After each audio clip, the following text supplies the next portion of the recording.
My husband sent me to jail because of my best friend, who convinced him that I stole millions from him.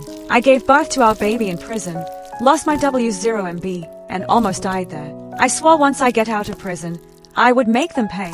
I hoped Nick would come home early today. It was our 4th-year anniversary. I also had big news. I was finally pregnant, and we were about to have the family we'd always dreamed of. But he hadn't been around much since he started working with my best friend, Sandra.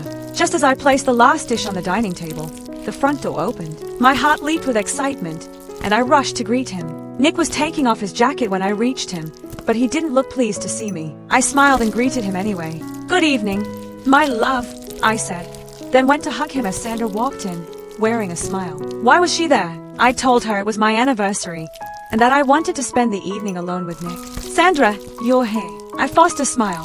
She hugged me. "Yes, friend. Nick and I still have a few work things to sort out, but I suggested we finish here." "Fine. I would talk to Nick after dinner, once Sandra was gone. The food's already on the table. I'll just grab the juice," I said. A short while later, we were seated at the dining room table. I decided to make some small talk. "Nick, how was your day? I hope things are calming down now at the office." He glanced at me. "You chose to stay home and take care of the house. Why do you care about work now?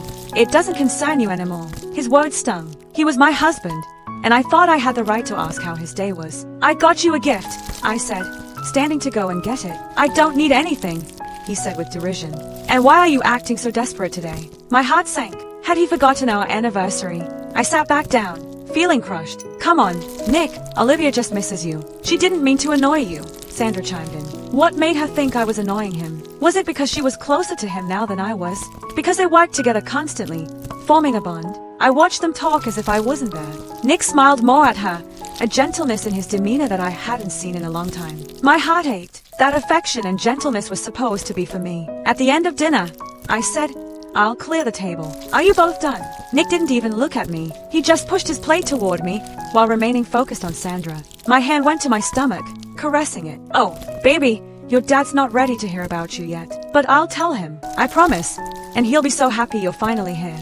Before I left the room, Sandra said, "Oh, did you want me to help you clear the table?" I didn't answer, just picked up the plates and went to the kitchen. Once I placed them in the sink, I gripped the edge, taking deep breaths, trying to calm myself and hold back my tears. Sandra followed me. "How does it feel?" she asked, her tone smug. I turned to face her, confused. "What are you talking about?" She smirked, stepping closer to me. "Knowing that your husband doesn't care about you anymore. Knowing that you're losing him, to me." Her words sent a wave of anger through me. "Sandra, you. Olivia, what are you doing?" she screamed, throwing herself onto the ground. I stood there, frozen, staring at her. What was she doing? That was the question. Nick came rushing in, immediately going to her side as she started crying. He glared at me. "What the hell did you do?" I didn't do anything," I stammered, completely perplexed. What was happening? This was obviously some kind of act on Sandra's part. "Nick. Oh, Nick, there's blood. I'm losing my baby." Sandra sobbed. I gasped. "Baby? What baby?" Nick picked her up and rushed out with her in his arms. I followed them, but he turned to me, his face filled with enough hatred that I stopped in my tracks. "Isn't what you've done to me enough? Now you go after her too? You better pray she doesn't lose her baby, or I'll make you pay for everything you've done." 2 days later, lock her up, and don't let her see the sun ever again. She doesn't deserve it. Nick barked at the new village town police. His eyes were cold as ice, filled with hatred. The officer roughly shoved me into the filthy, smelly cell before slamming the bars shut. I turned to look at Nick and Sandra. They stood together, looking like old friends, all lovers. She was why he had turned against me, though I didn't understand what had motivated her. We'd grown up together, did everything together. We'd watched each other's backs. And now she stood beside my husband as he threw me into jail for something I didn't do. The way Nick looked at me broke my heart. I'd never seen such hatred in his eyes. It seemed Sandra had wrecked my marriage and turned him against me, feeding him lies. And he had believed every word.